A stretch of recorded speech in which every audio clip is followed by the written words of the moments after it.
Bonjour Mélissa. Bonjour Lynn. J'ai une question pour toi. Pour les parents dont les enfants commencent à parler, qu'ils apprennent à parler, quels sont les comportements qu'ils devraient éviter pour favoriser la communication de leur enfant? C'est une très bonne question. Donc, en premier lieu, il faut chercher à être un bon modèle langagier pour nos enfants. Comment on peut faire, c'est d'éviter de demander à nos enfants de répéter après nous. C'est un comportement que je vois très souvent. C'est sûr que les parents pensent bien faire, mais un enfant qui se fait ressentir de la pression car on lui demande « dis ça », cette pression va faire en sorte qu'éventuellement, il va juste arrêter de parler ou il va même avorter des situations où il doit communiquer quand son parent lui fait répéter.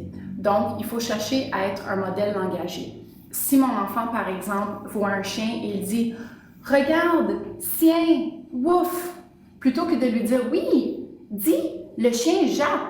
Regarde, dis, le chien jappe », on veut plutôt lui mettre les mots dans la bouche. Donc, je veux juste dire ce que je m'attends à ce que mon enfant dise. Donc, je dirais « Regarde, oui, le chien jappe ».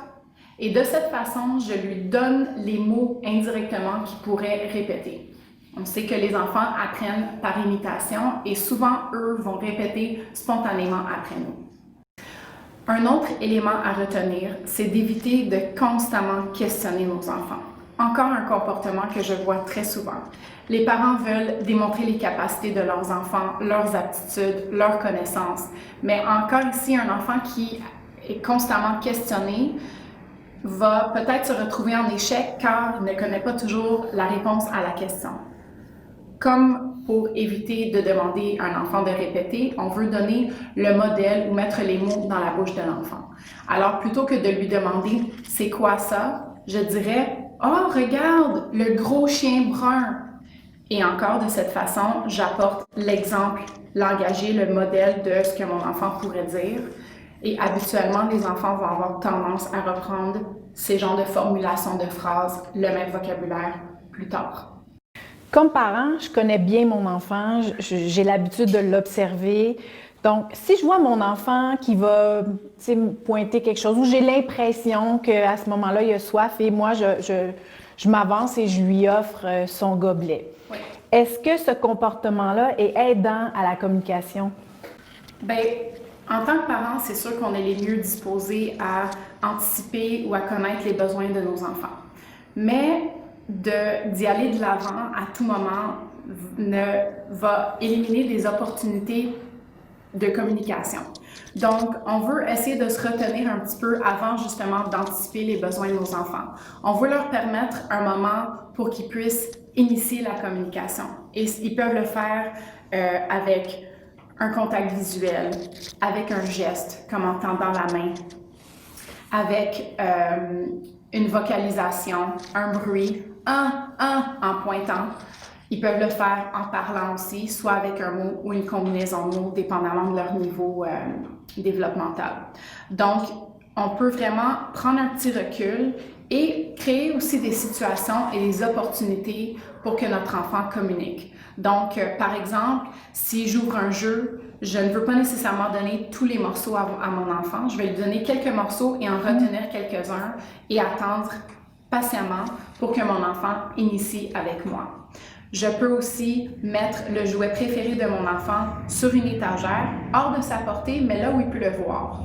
Donc encore, il y aura besoin de moi pour aller chercher ce jouet de très haut intérêt et je crée une situation où l'enfant doit communiquer. De cette façon, je stimule davantage et chaque opportunité se présente pour que mon enfant communique avec moi. Lorsque j'observe qu'un enfant est moins intéressé par l'activité en cours ou que son attention n'est pas vers l'objet avec lequel on joue, tout ça, de quelle façon je pourrais faire pour solliciter sa participation au groupe ou à l'activité?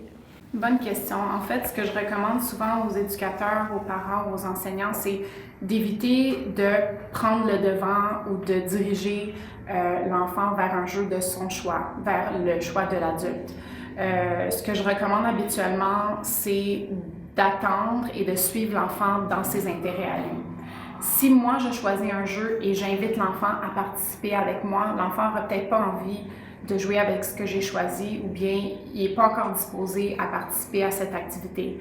Tandis que si j'observe l'enfant dans ses intérêts et dans sa communication, s'il gravite vers un jouet en particulier, vers un livre en particulier, là, je veux le suivre dans ses intérêts, dans son initiation, dans ses amorces de communication.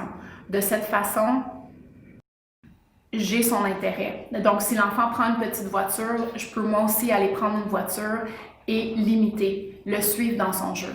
Ça va rendre le jeu, l'échange beaucoup plus agréable et de cette façon, je vais avoir son attention et je vais pouvoir avoir un moment plaisant et d'interaction et une communication plaisante avec mon enfant. Mélissa, si tu avais des recommandations à nous faire simples pour prendre des actions, pour nous aider à favoriser nos habiletés de communication et d'écoute, qu'est-ce que tu nous recommanderais? Lynn, la recommandation qui revient le plus fréquemment dans mon quotidien, c'est que les parents ou les éducateurs se mettent à la hauteur de l'enfant avant de leur adresser la parole. Donc, nous sommes très grands lorsque nous sommes debout, même assis, les enfants sont plus petits que nous. Alors, je recommande que vous vous accroupiez, que vous vous attirez, que vous mettez vraiment face à face avec l'enfant, que vous attirez son attention et son regard vers votre visage avant de lui poser une question, avant de lui donner une consigne. De cette façon, vous vous assurez d'avoir son attention, son écoute et vous vous assurez aussi qu'il ait bien compris ce que vous lui avez dit.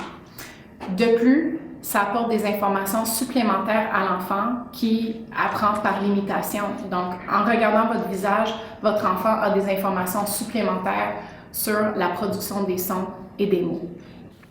Mélissa, je te remercie d'avoir pris le temps de nous expliquer ces astuces-là langagières, puis pour nous aider à améliorer nos habiletés d'écoute et de communication pour favoriser le langage chez nos enfants. Merci beaucoup. Ça me fait plaisir.